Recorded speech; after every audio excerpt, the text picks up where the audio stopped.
Once upon a time, in the small and remote Igbo village of Nkporo, there lived a man named Chuk Woody. Chuk Woody was a strong and hard-working farmer who lived a simple life in the village. Every day, he would go out to his farm and work the land, growing yams, cassava and other crops to feed himself and his family. One day, as Chuk Woody was working in his farm, he heard the most beautiful singing he had ever heard. The voice was like nothing he had ever experienced before.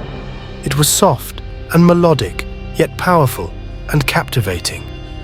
Chuk Woody stopped what he was doing and followed the sound, drawn to it like a moth to a flame. As he got closer, he saw the most beautiful woman he had ever laid eyes on. She had long, flowing hair the color of the ocean and skin that seemed to shimmer in the sunlight. Chuk Woody was entranced. He approached the woman, who had been bathing in a small stream on the edge of his farm, and introduced himself. "Hello, my name is Chuk Woody. I couldn't help but hear your beautiful singing. Who are you?" he asked. The woman looked up at him, startled at first, but then a warm smile spread across her face. "My name is Nneka. I'm just passing through your village. I didn't mean to disturb you." "Not at all," Chuk Woody exclaimed. "Your singing is the most beautiful thing I've ever heard. Please stay and talk with me." And so Nneka did. Chuk Woody was captivated by her, and over the next few days, the two spent more and more time together. Nneka would come to the stream to bathe, and Chuk Woody would join her, listening to her sing and talk about her travels.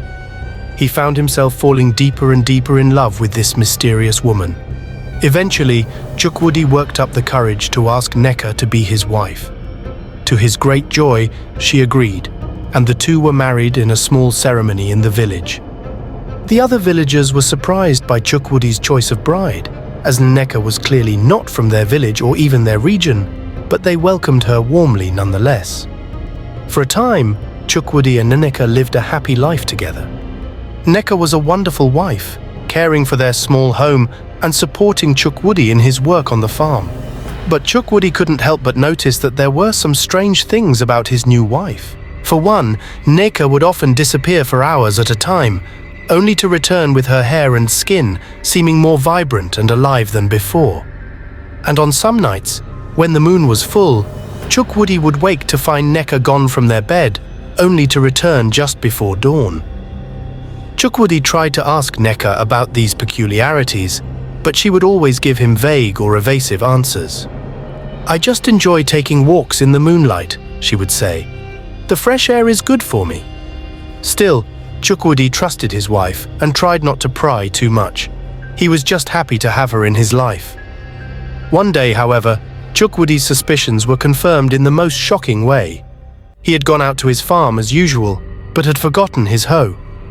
Turning back to retrieve it, he happened to glance down towards the stream, and what he saw made his heart stop.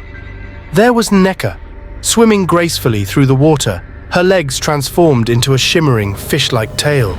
Chuk Woody could scarcely believe his eyes. His wife was a mermaid. Chuk Woody watched, transfixed as Nneka swam, her movements fluid and powerful. After a few minutes, she disappeared beneath the surface, leaving Chuk Woody alone on the bank, his mind racing. What did this mean? How could his wife be a mermaid? Chuk Woody was filled with a mix of emotions, shock, confusion, and even a hint of betrayal. Why had Nneka kept this a secret from him? In the days that followed, Chuk Woody became withdrawn and distant from his wife. Nneka could sense that something was wrong, but no matter how much she pressed him, Chuk Woody refused to reveal what he had seen. Finally, one night, Chuk Woody confronted Nneka. "I know what you are," he said, his voice shaking. "I saw you, in the stream with a fishtail. How is this possible?" Nneka's eyes widened in shock and fear. She tried to deny it at first, but eventually she confessed the truth. She was indeed a mermaid, a creature of the sea who had come to live among humans. She had fallen in love with Chuk Woody and wanted to experience life on land, so she had taken on a human form. Chuk Woody was devastated. He felt that Nneka had betrayed him by keeping such a profound secret. How could he trust her now? Nneka begged for his forgiveness, explaining that she had been terrified of losing him if he knew the truth. "I love you, Chuk Woody," she pleaded. "Please don't send me away." But Chuk Woody was too hurt and confused to listen.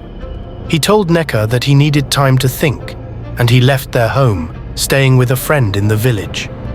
For weeks, Chuk Woody wrestled with what to do. Part of him still loved Nneka deeply, but he couldn't get past the fact that she had lied to him. How could he ever trust her again?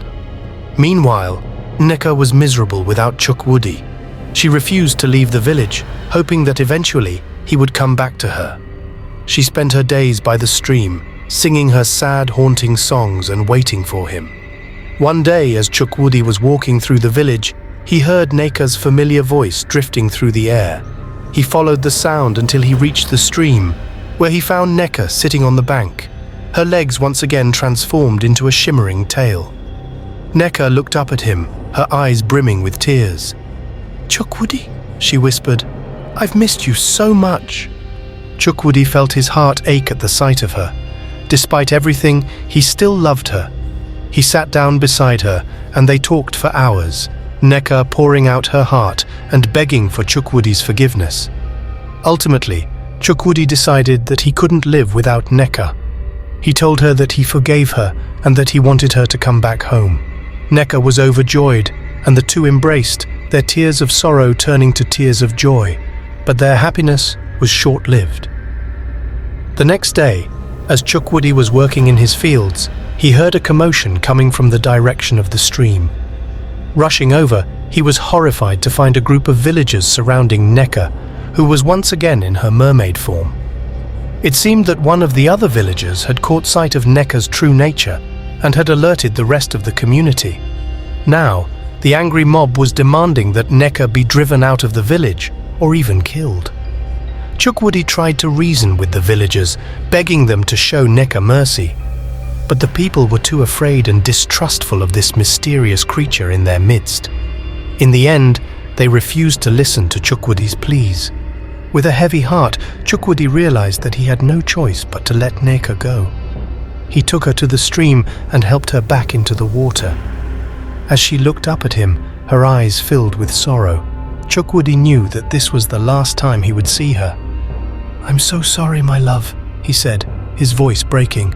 "I wish I could protect you, but I can't. You must go before they hurt you." Nneka nodded, understanding. "I know," she whispered. "Thank you for loving me, even if only for a little while." With that, she slipped beneath the surface of the water and was gone. Chuk Woody stood on the bank, watching the ripples fade, his heart shattered. He had lost the love of his life, all because of what she truly was. In the days and weeks that followed, Chuk Woody was a shadow of his former self. He went through the motions of his daily life, but his heart was empty. He would often return to the stream, hoping against hope that Nneka might somehow return to him, but she never did. Nneka had disappeared back into the depths of the sea, leaving Chuk Woody alone with his memories and his regret. He would never again hear her beautiful singing or feel the touch of her shimmering skin. Chuk Woody's story became a cautionary tale in the village of Nkporo, a reminder of the dangers of falling in love with the unknown. But for Chuk Woody, the pain of losing Nneka never truly healed. He spent the rest of his days haunted by the memory of the mermaid he had loved and lost.